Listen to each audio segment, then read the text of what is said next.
Hello，大家好。咁今日咧有個動作咧，又係關於我哋上堂嘅時候咧，啲同學做得唔算好好啦，咁就想同大家將一啲重點咧就再重複喺呢度講解一下嘅。咁咧就首先啦，我哋呢個動作咧就可以鍛鍊到我哋嘅臀部啦，同埋個軀幹穩定性嘅。咁但係喺做之前咧，有幾個注意事項咧，都想大家留意翻啦。咁第一方面咧，就係你跪喺度嘅時候咧。即係譬如我而家打側俾你哋睇到啦，咁咧就個人嘅軀幹部分咧就處於個盆骨中立位置嘅。咁如果唔係盆骨中立位嘅時候咧，就譬如佢就呢個盆骨前傾啦，咁就會見到條腰好似拗起咗啦，個 pat pat 推咗向後啦。咁通常都係即係當然啦，你核心肌肉如果唔係好夠強，收唔好個腹嘅時候，都會令到個盆骨有機會前傾嘅。另外就係條腰非常之緊嘅朋友都會有機會令到個前傾啦，最後一樣嘢就係咧同屁股個力量都有關嘅，你唔係好推到個屁股向前，所以你見到我個屁股都收到緊咗嘅，係啦。咁就第二樣嘢咧就係咧，大家擺嗰個手位嘅問題啦。咁通常做呢個動作咧，其實我哋隻手要放喺呢個地下度啦。咁就放喺地下嘅時候咧，咁大家因為呢個手長同身長咧，人人都唔同嘅，咁我哋去點樣決定？隻手使唔使晾高啲嘢咧，就睇下你最後你支撐完個手之後，你個 pat pat 可唔可以完全咁樣即係推翻呢個垂直於膝蓋嘅位置？咁所以可能我哋有啲即係工具要幫手啦，譬如個瑜伽磚啦。咁通常你話嚿磚要擺幾開咧，就我係咁度嘅，即係我將兩隻手擺個架底同埋個盆骨嗰度咧，咁你就預翻呢個大概位置啦。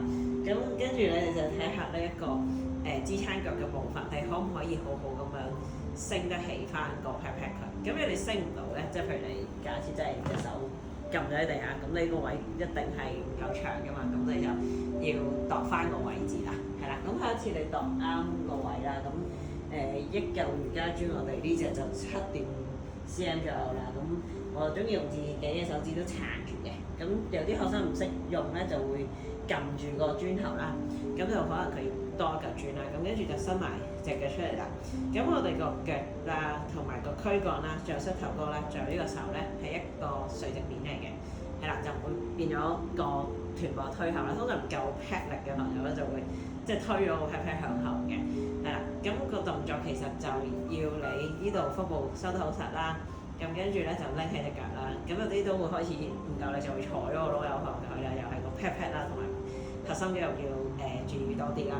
咁就呢個腳，當你踢前踢後咧，就有啲朋友開始又拗啦，呢啲位又係收唔好啦，咁所以就做得即係好麻麻地啦。咁其實即係變咗你要逼個臀部，即係用力頂起你自己嘅。咁好啦，咁隻腳咧，其實我哋今日咧，除咗呢個踢前踢後就係初入門嘅動作嚟啦，咁仲有個 advanced 咧，就可以練埋你呢個腹部側邊嘅肌肉啦。咁我哋首先個 set up 咧就係咧，你呢個手做 reach out 即係拉長啦，咁手腳就係一個對角線咁樣啦。咁跟住咧就手踭同膝頭哥屈起，你就即係掂唔掂到就係睇你柔軟度同埋你嘅腹力啦。咁有啲朋友咧就掂唔到咧，就會即係攣埋咗個人啦。其實就唔 suppose 俾你攣埋嘅，係啦。咁就有啲示範會係有真係攣咗嘅。咁但係個重點係你攣完之後咧，你個 pat 都要推翻出嚟。如果你推唔到個 pat 出嚟嘅，即係譬如你為咗要掂到呢個咁樣，你就坐後咗啦。咁其實咧，一般你都要頂得翻個 pat 出嚟先至可以叫做啱做咯。咁如果唔係，其實你唔使太勉強執着，話你個手一定要即係掂到佢啦。你掂唔到嘅，咁但係你呢啲位全部用晒，咁都 OK 嘅。咁其實我幾中意呢個練習嘅，因為呢個練習咧都即係練晒好多嘅元素啦，有你嘅臀部啦，你嘅腹肌啦，仲有你個軀幹嘅穩定性啦咁樣啦。